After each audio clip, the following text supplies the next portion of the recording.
Hi everyone, welcome back to my YouTube channel. This is Sushma. ఎలా ఉన్నారు అందరూ? అంతా బాగున్నారని అనుకుంటున్నాం. మేము కూడా చాలా బాగున్నాం. మీకు ఫస్ట్ థంబ్నైల్ చూస్తేనే అర్థమై ఉంటుంది. మేము ఇవాళ న్యూయార్క్ వెళ్ళాము, మెయిన్ బ్రూక్లిన్ బ్రిడ్జ్ చూసేకి.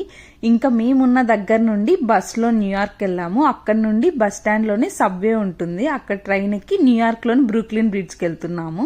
ఫస్ట్ అయితే సబ్వేకి వెళ్ళి ట్రైన్ ఎక్కేసాము. ఇంకా ఈ సబ్వేలో వెళ్తే న్యూయార్క్లో మనం ఎక్కడికి వెళ్ళాలంటే అక్కడికి ఈజీగా వెళ్ళొచ్చు. మినిట్కి ఒక స్టాప్ ఉంటుంది, ఎవ్రీ స్ట్రీట్లో ఆగుతుంది ఖచ్చితంగా. న్యూయార్క్కి కారులో మ్యాక్సిమం ఎవ్వరు రారు, అందరు ఇలా బస్ వెళ్ళేసి సబ్వేలో యూజ్ చేసేసుకుంటారు.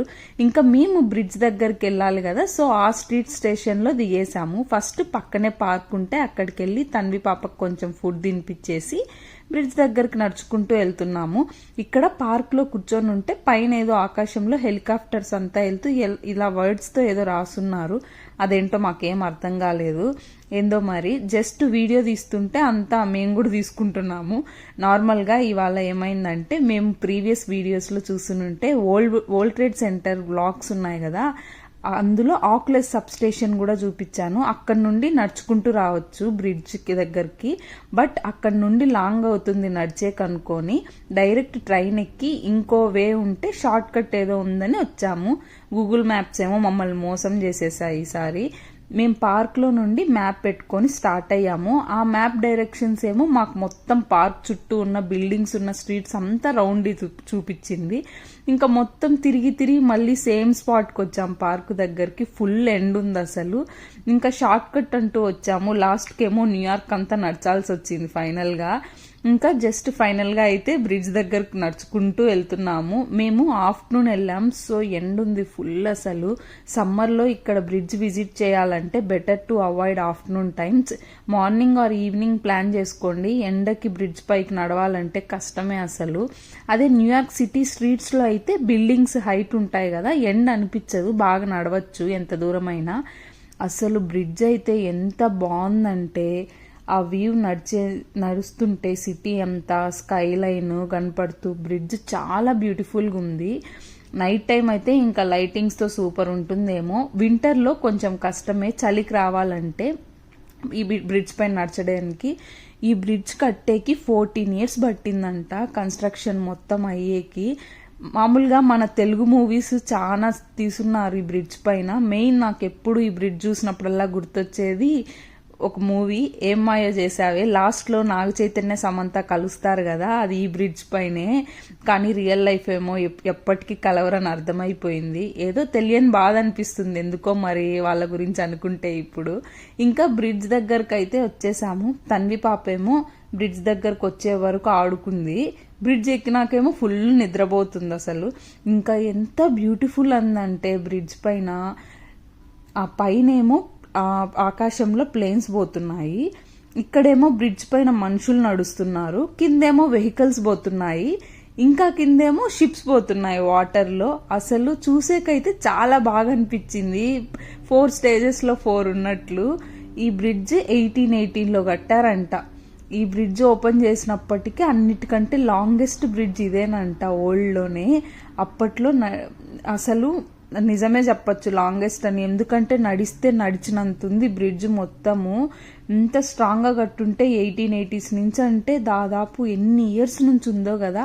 అన్ని వెహికల్స్ పోతున్నాయి, అంతమంది మనుషులు తిరుగుతున్నారు ఈ బ్రిడ్జ్ పైన. న్యూయార్క్ స్కై లైన్ ఎంత బాగా కనపడుతుందో అసలు. పైనుండి స్కై చూడండి ఎంత బాగా కనపడుతుందో.